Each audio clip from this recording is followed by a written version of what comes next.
Hi everybody, it's Nikki and I'm here to do one more video that is my personal experience, not to be used as medical advice. I'm feeling crappy today, but I've been way overdue on doing a video, so I figured I would try to get a couple out of the way. Forgive me for whatever. Okay, this one is an auto mode tip. I'm not in auto mode, I'm never going back, but for those of you guys who are in there, and for those of you guys who are in and trying desperately to stay in, I had an idea. I don't know if it will work. This is just kind of, for your consideration, and possibly for people to try. And it's based on having watched my calibration factor for a year. So basically what it is the tip is, in order to possibly get a calibration in auto without it causing problems, because a lot of people are getting kicked out of auto, maybe try to time your calibration for when your blood sugar is low and falling. A high blood sugar and a rising blood sugar, especially with a sensor that seems to be a little bit temperamental, is almost a guaranteed disaster. High and rising is a really bad combination. I'll explain why in a second. A low blood sugar might be okay, but it's not going to be okay if it's low and rising, if you're on a rebound. And that's why, to be safe, a low and falling blood sugar might be the absolute best one, and it might get you through all kinds of calibrations without seeing any problems, even on a sensor that's giving you some difficulty. This is based on the fact that the calibration factors for me, I'll just speak for myself, over the last 5 or 6 months have been inflated. I don't know why. I'm not sure what's going on. I think it's because we have bad sensors. And when I hear from the group, from my Facebook group, about people getting 2-3 bad sensors out of a box, for me that confirms that lots of people are struggling with their sensors right now. In my case, I do struggle with some sensors, but what I really notice is that calibration factor has increased. So I have this elevated factor now. The reason this would be a problem is because normally 5.5 is my blood sugar at stable. And 85% of what I calculate falls typically between a 4 and an 8.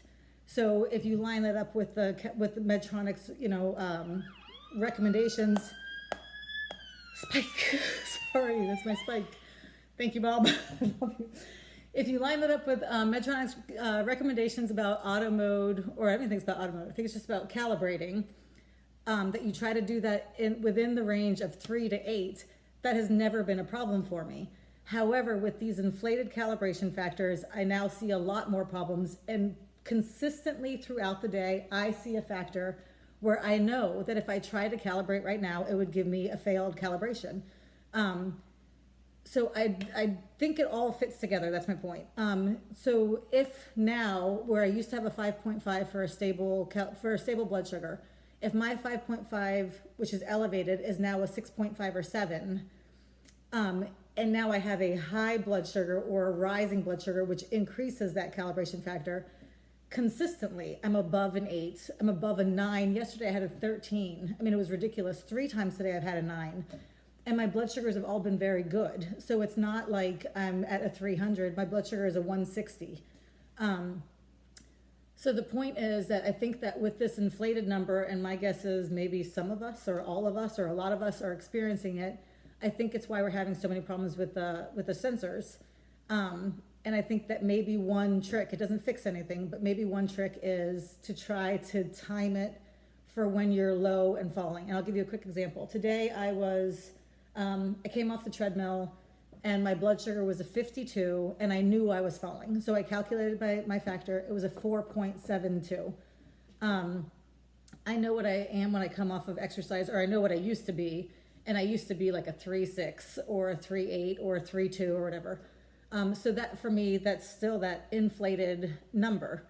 However, for calibrating purposes, it's perfect. My blood sugar is a 52 and my calibration factor is a 4.72, which puts me comfortably within that range. 1 hour later, following a banana, my blood sugar was a 113 maybe. So again, perfectly normal blood sugar, but my calibration factor was a 9.13, and that's because I was rebounding. So if I had tried to calibrate then, especially in auto mode, it would have caused problems. I could talk about this all day long. It's just an idea, and I'm not sure it's going to work. I did do it in auto mode for, you know, the last couple weeks I was in, and that was, I finally towards the end figured out, just don't ever try to do a calibration when you're high or when you're rising. And if you can catch it for when you're low and falling, it's almost guaranteed to be well within range. There will still be sensors that won't have it anyway, because some of these sensors are total crap. So that's it. Thanks for watching. Hope you have a great day. Bye.